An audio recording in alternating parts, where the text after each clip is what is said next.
ofrezco a la señora presidenta y a todas las congresistas y a todos los congresistas mis disculpas por las expresiones que haya manifestado en el fragor de esta contienda, con el propósito precisamente manifestado por la señora presidenta del Congreso de encontrar consensos para enrumbar a nuestro país hacia el bienestar de todos los peruanos.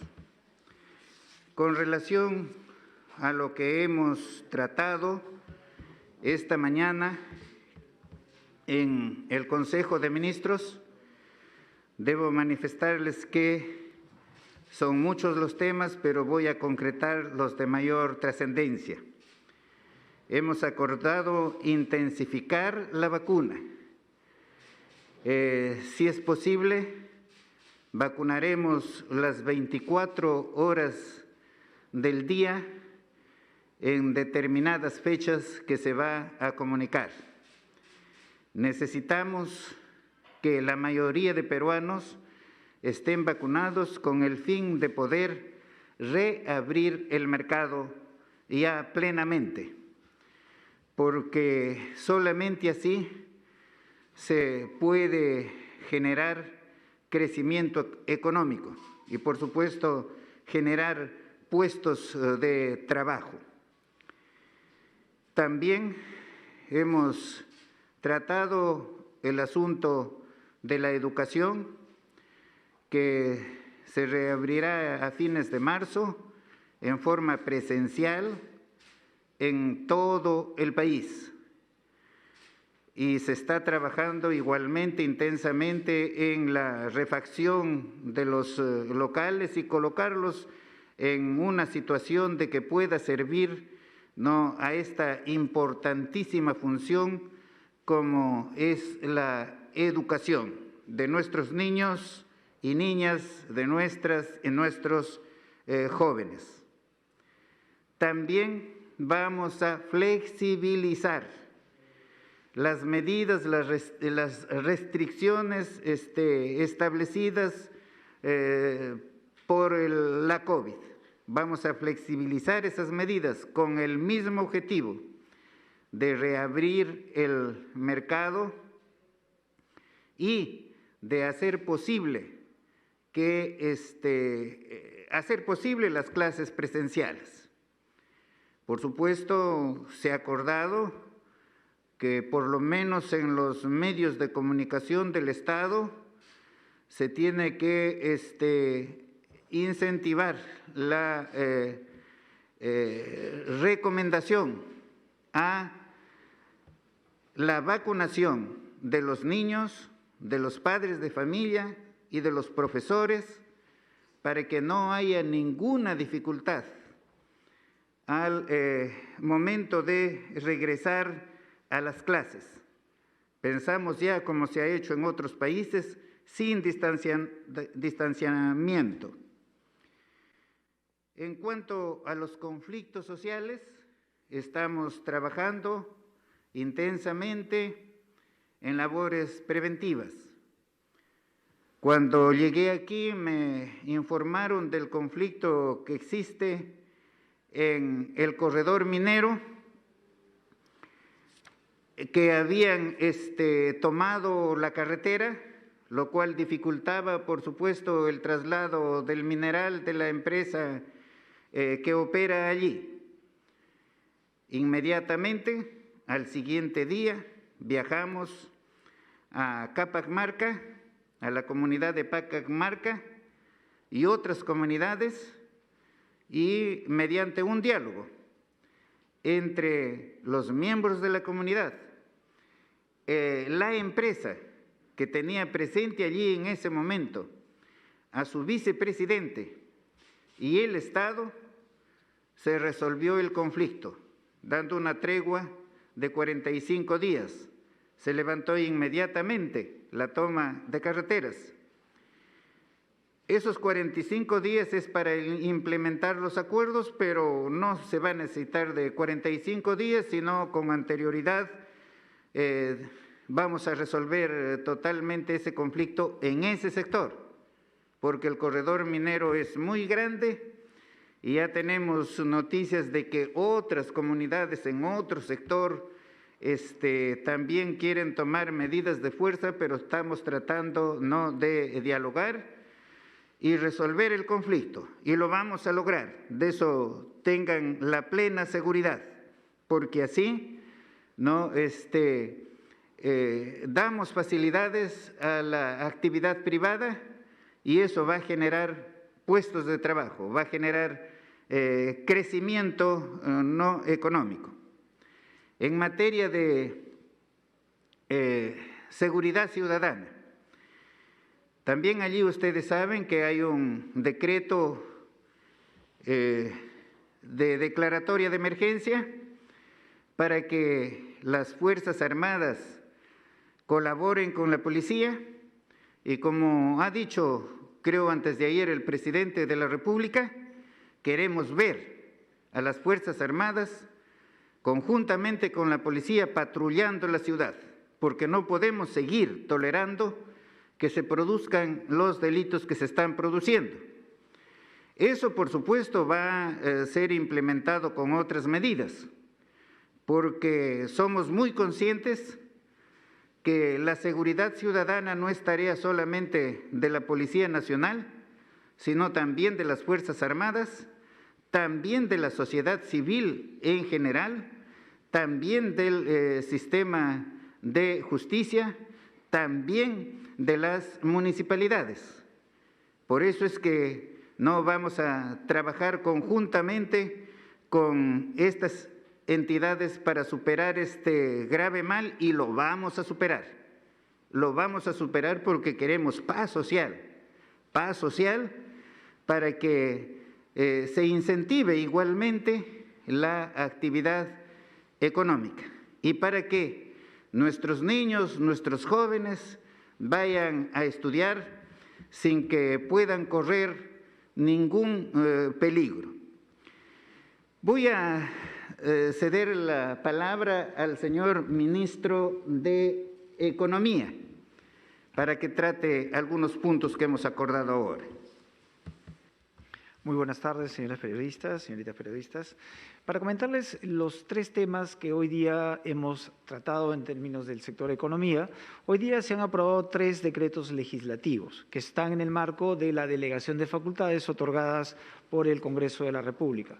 El primer decreto legislativo se refiere a modificaciones en el sistema de contabilidad pública. Estamos adaptando las normas internacionales de contabilidad del sector público, lo que va a permitir que se haga una contabilidad mucho más transparente, basada en costos, lo cual nos va a permitir definitivamente hacer una gestión más oportuna y más eficiente por parte del Estado. Esto además está en el marco de los estándares de la OECD y se va a dar de manera gradual. El segundo punto se refiere a un decreto legislativo que modifica el Código Tributario y que tiene como objetivo reducir la elusión y la evasión con el objetivo de generar una mayor recaudación y una tributación más justa.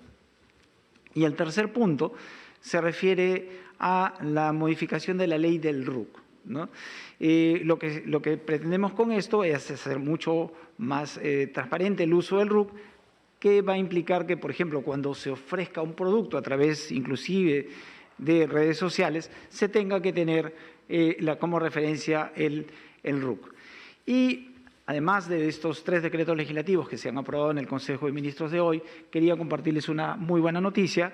Hoy día, en el marco de la conferencia anual del Fondo Internacional de Desarrollo Agrario, que es una agencia de las Naciones Unidas que tiene como miembros a 177 países y que ha canalizado fondos por más de 22.000 millones de soles, beneficiando a más de 500 millones de pobladores a través de todo el mundo y con los cuales tenemos una larga relación de cooperación.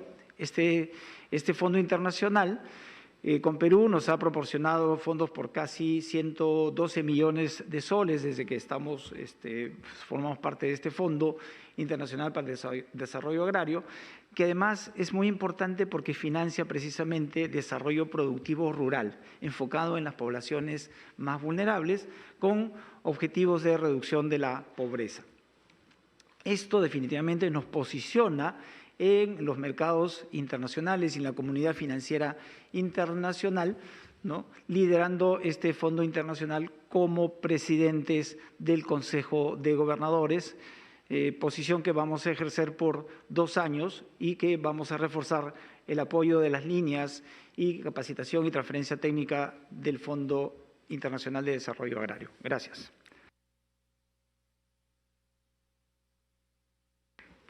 Buenas tardes, señores periodistas. Gracias, Premier. Bueno, dentro de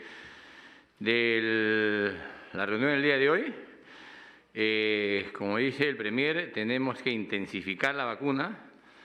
Las Fuerzas Armadas van a apoyar al sector salud para que las poblaciones fronterizas, sobre todo de la frontera de la región Loreto y Ucayali, puedan contar con la vacunación.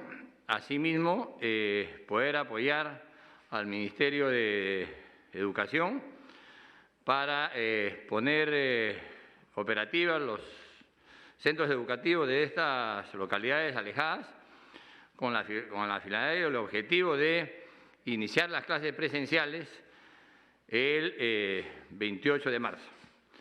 Asimismo, quisiera hacer hincapié que las operaciones de apoyo a la Policía Nacional por parte de las Fuerzas Armadas continúan permanentemente. Vamos a intensificar también esta tarea y ya tenemos logros concretos e importantes, pero no podemos bajar la guardia. Y por último, quisiera aclarar, el día de mañana vamos a participar en una reunión presencial en el Centro de Convenciones de San Borja con los gobernadores regionales. Ya hemos tenido una reunión antes de ayer en forma virtual para operativizar el ofrecimiento de nuestro presidente respecto a las facilidades de helicópteros para las regiones. Ya hemos recibido todas sus inquietudes, todas sus dudas, las estamos manejando. Creo que vamos a llegar a buen puerto, estoy seguro de eso. Mañana vamos a tener una segunda reunión y quisiera hacer hincapié en que las aeronaves siguen siendo operadas por las Fuerzas Armadas. El mantenimiento y operación sigue a cargo de las Fuerzas Armadas. La variante de esto es de que los gobernadores van a contar con una cierta cantidad de horas de vuelo para que ellos puedan mejorar su gestión, hacer frente a las emergencias dentro de un convenio que se establecerá con las regiones que así lo desean para fines específicos que justifique el uso de la aeronave. Yo he leído algunos comentarios, creen que las gobernaciones no tienen capacidad de operar helicópteros o de mantener helicópteros. La operación y el mantenimiento continuará a cargo de las Fuerzas Armadas. Las aeronaves, simplemente les voy a dar un ejemplo, que normalmente tienen para volar 20 horas al mes, porque de acuerdo al presupuesto que tienen, con este convenio volarán 40 horas. Eso va a permitir que se dé un mayor uso y un mejor uso a los materiales que, como siempre he dicho, son del Estado y para el Estado. Muchas gracias.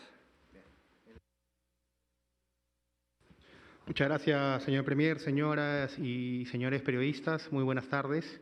Hemos recibido el encargo el día de hoy, tanto del presidente de la República como del Premier, de impulsar con la mayor velocidad lo que es la ley del trabajador del arte. Existe profunda preocupación por parte de este sector y estamos ya caminando con ellos. El proyecto de ley ya está elaborado, lo estamos remitiendo a todos los ministerios que tengan competencia sobre el mismo para que dentro de un plazo que no exceda el 28 de este mes nos puedan devolver los aportes que puedan tener para de una vez ponerlo a disposición del Consejo de Ministros y poder elevarlo al Congreso de la República. Por otro punto, hay también preocupación porque las direcciones desconcentradas del Ministerio de Cultura, que son 24 a nivel nacional, se integren. Desde el año 2017 no existe una convención o una reunión que sea directa entre el Ministerio y estas direcciones desconcentradas con la finalidad de ver la problemática a nivel nacional del sector cultura. Así que este encargo lo estamos recibiendo y de manera inmediata estamos procediendo a poder convocar a las 24 direcciones desconcentradas para poder abordar toda la problemática de la cartera de cultura y del sector cultura y la cultura del país. Asimismo, se nos está pidiendo agilizar la ejecución presupuestaria en el sector, por cuanto dentro del marco presupuestal que tenemos existe un presupuesto que está destinado para los estímulos económicos de nuestros artistas y de las industrias culturales.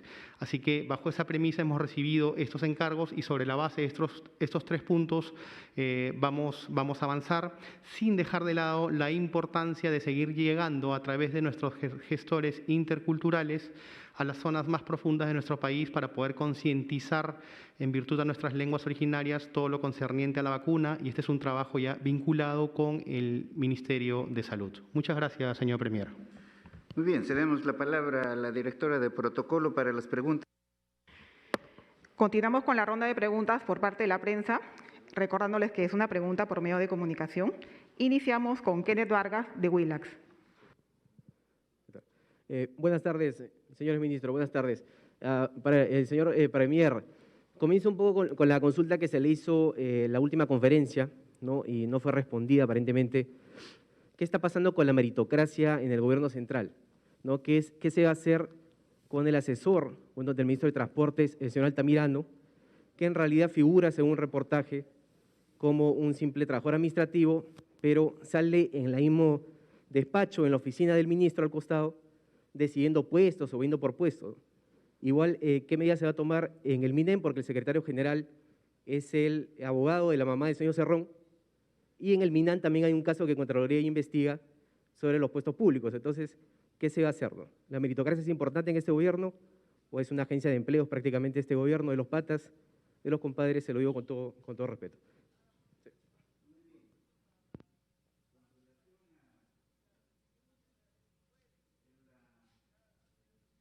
La sesión anterior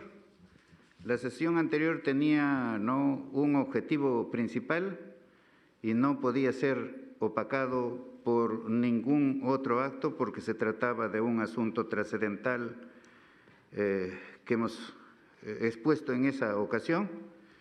Ya todo eso queda superado ahora con lo expresado por la señora presidenta del Congreso.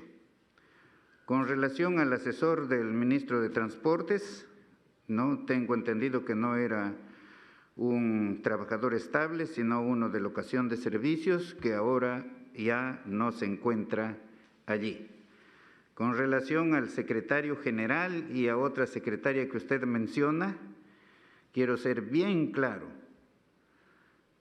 y muy preciso. Yo soy un hombre de derecho y no puedo discriminar absolutamente a nadie, ni por razones políticas, ni por razones económicas, ni por razones religiosas, ni por ninguna otra razón. Por ejemplo, en la PCM hay trabajadores, ¿no? Es cierto, de Perú Libre, que son los menos, pero también los hay, seguidores de Fujimori. También hay apristas, también hay. Y van a encontrar ustedes allí de todos los partidos políticos, de manera que nosotros no hacemos ninguna discriminación por ninguna razón, como acabo de manifestar. Siguiente pregunta, Julio Fernández, de ATV. ¿Qué tal? Buenas tardes, por acá, Premier. ¿Cómo se está oteando que sea esta presentación suya y la de sus ministros en el Congreso de la República, si es que se va a tener realmente una ronda de entrevistas con las diferentes bancadas? Si bien es cierto, con Acción Popular, al parecer usted ya ha aceptado ¿Qué pasa con las voces que son más de oposición y que cuestionan además a varios de los ministros que hay actualmente? ¿Cómo cree usted que va a llegar a ese voto de confianza? Y si es que salen algunas críticas hasta entonces, ¿usted estaría dispuesto tal vez a cambiar algunas fichas, algunos nombres de su actual gabinete? Gracias. Los miembros del gabinete no estamos siendo evaluados. Lo de cuoteando, esa es una expresión popular que se ha sacado allí, pero no mencionan a los ministros que son, no, o pueden ser simpatizantes de Perú Libre, pero no mencionan a los otros. No, hay que mencionar a todos. La honestidad, la verdad, tiene que estar por delante. Hay que mencionar a todos. Aquí hay, ¿no?, ministros de distintas tiendas políticas y todos estamos de acuerdo en trabajar conjuntamente para encaminar al Perú, ¿no?, hacia su desarrollo. Nosotros, y también como lo ha manifestado ahora la señora presidenta del Congreso, tenemos que poner al Perú por delante, sin discriminación alguna. Continuamos con Yanela Aguirre, del diario La República. Muy buenas tardes, ministro. En cuanto a la observación de la autógrafa para la devolución de los aportes totales de la FONAVI, ¿en qué consistiría esta contrapropuesta que plantearán para los fonavistas? ¿Cuál sería su costo fiscal y qué valor tendrá cada bono si el Ejecutivo solo busca reconocer 6.600 millones de soles? Asimismo, el Gobierno se quedará con los aportes del empleador, como monto calculado es más de 36.000 millones. Bueno. En cuanto a lo de Reactiva Perú, también consultarle. En su momento, el Ministerio de Economía proyectó que el Gobierno desembolsaría 6.000 millones de soles para cubrir los créditos honrados de Reactiva Perú. Según señaló usted en su momento, señor Premier, muchas grandes empresas no estaban pagando sus créditos de Reactiva. ¿A cuánto ascendería esta multa hasta el momento para el programa? Y por último, hoy María del Carmen, la presidenta del Congreso, indicó que lo invita a reflexionar en ese tiempo que queda para que usted pueda hacer su presentación y pedir el voto de confianza. Esta reflexión, ¿cómo la va a tomar usted, señor Aníbal Torres, teniendo en cuenta, por ejemplo, que su ministro de Salud, el señor Condori, tiene un asesor que viene siendo investigado por denuncias de abuso sexual, entre otras más, como 20 denuncias, y que nunca ha ejercido ningún cargo para poder tener hoy este puesto de asesor para el ministro de Salud? Muchas gracias. Bien, comienzo por la última parte de su pregunta porque la primera la vamos a trasladar al señor ministro de Economía, ¿no? La señora presidenta del Congreso ha señalado como fecha, ¿no?, al menos en su declaración ha dicho el 8 de marzo. Nosotros aceptamos la fecha propuesta por el Congreso. Nosotros nos sometemos, eso es la facultad del Congreso, de manera que allí no hay nada más que hablar, ¿no? Sobre la cuestión de confianza, como ya lo he dicho en otras ocasiones, es facultad del Congreso. El Congreso nos dará la confianza o no nos dará la confianza, y contentos porque eso es constitucional. Tenemos que acatar lo que decida allí el Congreso. Esto con relación a las conversaciones con las diferentes bancadas. Ya se iniciaron, ustedes lo saben que ya se iniciaron. Si hay alguna bancada que no quiere conversar con nosotros, creo que no, pero si hay alguna bancada que no quiere conversar, pues tenemos que respetar su decisión. No vamos a presionarlo ni lo vamos a criticar sobre eso. Y con relación a la devolución de los fondos del FONAVI, no, voy a trasladarlo al señor ministro de Economía, por favor. Gracias, Premier.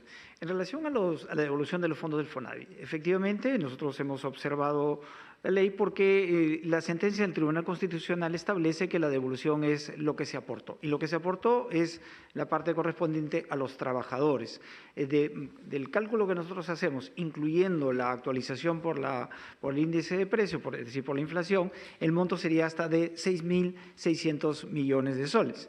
Ahora, cuando se dice que el Estado se va a quedar con el aporte del empleador y el aporte del Estado, en realidad hay que considerar que como parte de ese programa se construyeron conjuntos habitacionales, como por ejemplo Torres de Limatambo, Ciudad Satélite Santa Rosa y otros conjuntos habitacionales a nivel de todo el país. Entonces, ese dinero ya se ha utilizado, no solamente para construir infraestructura habitacional, sino también en obras colectivas de electrificación, agua y saneamiento.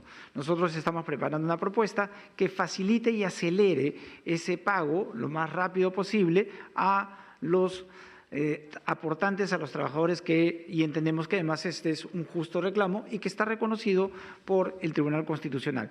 Hay que considerar además que hay una demanda presentada ante el Tribunal Constitucional en ese sentido desde mayo del año 2021 y que está pendiente de ser sentenciada. En relación a Reactiva, yo creo que hay que entender primero cómo es que funcionó el programa y qué es lo que está pasando ahora. El programa otorgó créditos a más de 450.000 micro y pequeñas empresas. El 98% del programa, que al final se otorgaron garantías por 52.000 millones de soles, fue el programa más grande de crédito y financiamiento en toda la historia de la República del Perú. Y obviamente se hizo en un escenario de dar liquidez de manera inmediata, sobre todo a las micro y pequeñas empresas. Ahora estamos en el proceso de la devolución de estos créditos, que tiene una garantía por parte del Estado. El Estado, dependiendo del tamaño del crédito, ha otorgado garantías escalonadas. Para los créditos más grandes la garantía es menor y para los créditos más chiquitos la garantía es mucho mayor. De lo que tenemos hasta la fecha, el ratio de morosidad del programa es de 1.3% del programa. Y ese ratio de morosidad es ostensiblemente menor a la morosidad que se observa en los créditos a las micro y pequeñas empresas, que está alrededor del 7.7%. El Estado, ¿cómo funciona el programa? Una vez que hay un incumplimiento por parte de la empresa garantizada, pasan 90 días y la entidad financiera, que puede ser una caja municipal, un banco, una financiera, solicita el honramiento de esa garantía para pagar el crédito con el Banco Central de Reserva. Pero hay que tener bien claro esto, no se extingue la deuda se continúa cobrando, ¿no? El Estado hace frente a ese honramiento a los 90 días, pero luego es la obligación de la entidad financiera y del Estado de continuar con la cobranza de estos incumplimientos. Gracias. Katia Gutiérrez, de Canal N. Perdón, falta una respuesta a una pregunta al ministro de Salud.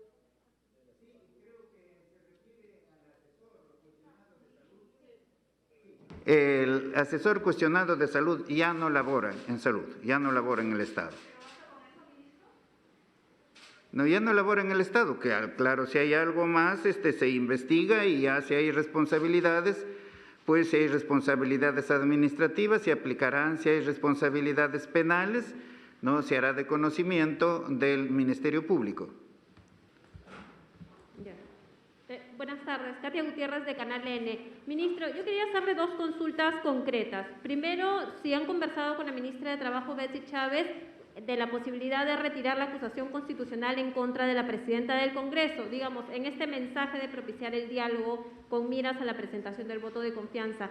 Y segundo, el presidente de la Comisión de Fiscalización, Héctor Ventura, aseguró que a quincena de marzo podría tomar la declaración del presidente de la República en la investigación que se está haciendo por el caso Zarratea. ¿Usted le recomendaría al mandatario asistir a este interrogatorio o, en todo caso, acceder si es que los congresistas vinieran a Palacio de Gobierno?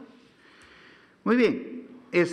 Con relación a la denuncia planteada por la ministra de Trabajo, pues eso es de ella, a ella la tendrían que preguntar. Pero yo sí les puedo decir, porque la conozco a la ministra de Trabajo, es una ministra muy razonable, ¿no? Seguramente no se va a poner de acuerdo con la presidenta del Congreso y con otros congresistas para poner fin a estos conflictos. Porque nosotros lo que queremos es eso, poner fin a estos conflictos, a estos enfrentamientos y todos, ¿no?, trabajar conjuntamente, dialogar, ¿no?, para enrumbar al país por la vía del éxito. Todos tenemos que anteponer nuestras posiciones de la índole que sea y tenemos que poner por delante al Perú. Ese es nuestro objetivo, al menos yo siento que ese es el objetivo de la presidenta del Congreso, de acuerdo a lo que ella ha manifestado esta mañana. ¿Cómo está, ministro? Declaraciones.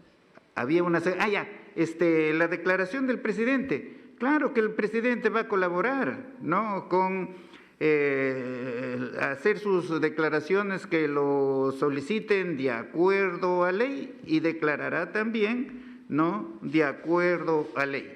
Si lo hará en el Congreso o si lo hará en el Palacio de Gobierno, eso es decisión de él. Última pregunta, Diana Falcón, de RPP. Ministros, buenas tardes. Primero, saludar, señor Torres, el hecho de que empiece usted esta conferencia con palabras de conciliación a los integrantes del Congreso. Sin embargo, este 8 de marzo, Día Internacional de la Mujer, este gabinete va a buscar el voto de confianza con ministros precisamente cuestionados por agredir a mujeres, como el ministro Juan Silva, con denuncias de su propia esposa por jalarla del cabello y darle empujones contra la pared. También tenemos al ministro de Defensa, quien fue denunciado también por su esposa por agresión psicológica. Bueno, y esto acaba de decir que finalmente el asesor del ministro de Salud, quien tiene más de 20 denuncias por agresión y violencias en la mujer, ha sido separado, pero finalmente existe esta cercanía y se siguen eligiendo a personas que son cuestionadas por agredir a las mujeres. ¿Cuál es el objetivo real de este gabinete, ministros, cuando se va por el voto de confianza? ¿Ir y quemar la bala de plata o de verdad buscar una conciliación? Y por otro lado, al ministro del Interior, ¿qué se sabe a estas alturas del paradero de los 5 integrantes de la banda criminal y prófugos de la justicia, los dinámicos del centro? Porque sabemos que, por ejemplo, el abogado de la mamá de Vladimir Cerrón está integrando las filas del MINAN en un cargo de confianza. Las 2 preguntas, por favor. Bien, en cuanto al asesor de salud, ya lo contesté, pero sí le puedo volver a contestar, o sea, repetir lo que ya dije, que este señor ya no trabaja en el Ministerio de Salud y que si hay responsabilidad civil, hay responsabilidad penal, eso requiere, ¿no?, de un procedimiento, ¿no? Los ministros cuestionados, todos los ministros estamos cuestionados por la prensa, yo también. Por violencia a la mujer. Bueno, yo tengo entendido, ¿no?, que el ministro de Defensa ya superó ampliamente, ¿no?, esa divergencia que había tenido, si es que lo ha tenido, pero pasémosle la palabra a él. Bueno, como dice el Premier, esta es la 5ª vez que sigo diciendo lo mismo. Ya este tema fue totalmente superado. Me van a seguir preguntando, les voy a volver a responder lo mismo. Es más, el canal o el que sacó esto, se ha pedido, ya aclaró esto, es en un programa dominical. Me van a seguir preguntando y les voy a seguir contestando lo mismo. Ha sido un tema totalmente superado. La documentación sustentatoria está en manos del Premier, como él lo prometió, el acta de conciliación. Cualquier denuncia actualmente por cualquier cosa, por más mínima que sea, no se puede levantar como antes. La única forma de terminar con esta denuncia es hacer un acta de conciliación. Entonces, creo que este tipo de preguntas ya van a ser reiterativas. Concentrémonos, como dice nuestro Premier, en el Perú. Veamos los temas más urgentes. Veamos el mañana. Estamos saliendo de una pandemia que todavía no terminamos. Nuestros niños no han estudiado absolutamente nada. O sea, aproximadamente 1 millón de niños hace 2 años que no han visto otro niño. Hay que pensar en eso. Por favor, muchas gracias.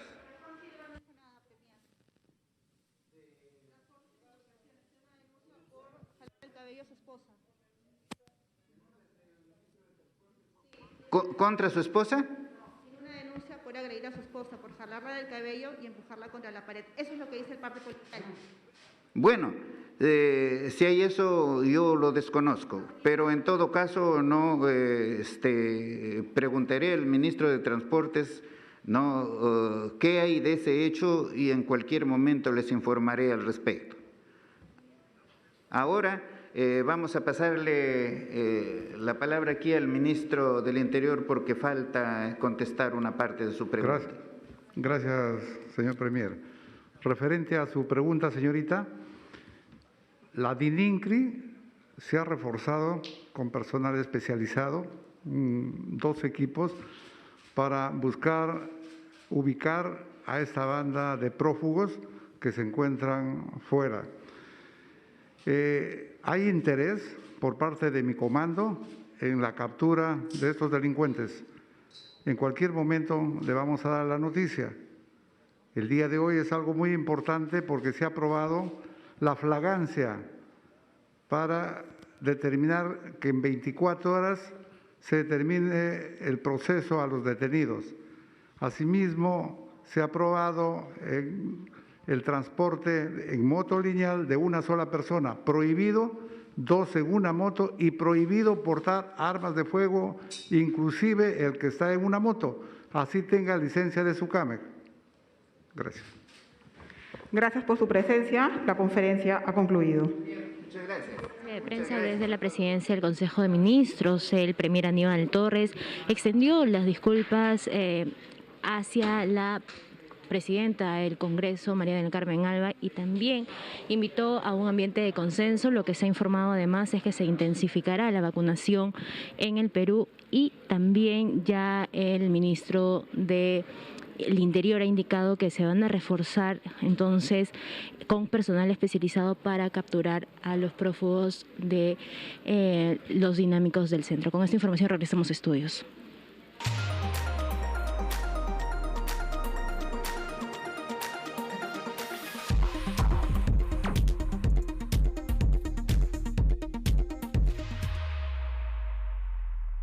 Muy bien, son las 3 de la tarde con 42 minutos. Continuamos con más noticias en TV Perú. El procurador del Congreso de la República, Manuel Peña, interpuso